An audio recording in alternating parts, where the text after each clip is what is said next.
วัสดีครับวันนี้ก็มาเที่ยวงานมรดกโลกนะฮะวันนี้แค่วันนี้มากัน3 คนยอดเลยรถเยอะมากนี่ฮะตอนนี้ก็กำลังจะไปเที่ยวข้างในงานนะฮะโอเคจัดกูไปเที่ยวด้วยกัน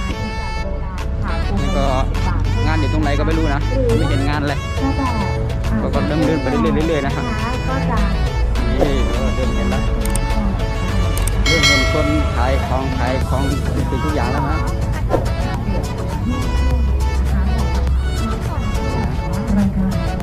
นี่ก็ของสาวเอาดิหันหน้ามาหน่อย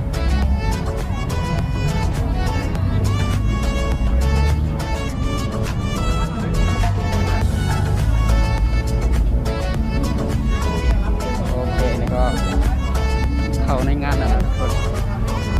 เข้ามาอยู่ในงานแล้วนี่ของขายเยอะมาก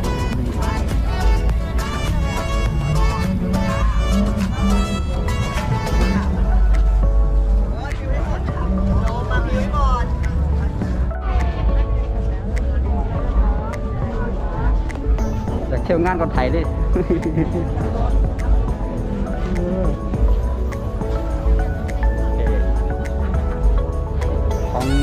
ของเยอะมากคนของเลย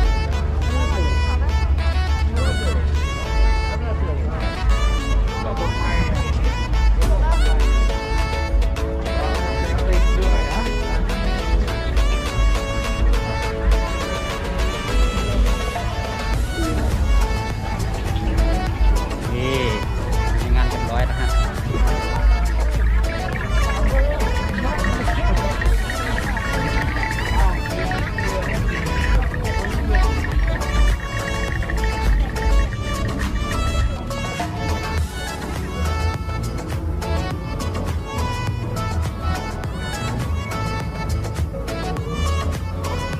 จะนวดด้วย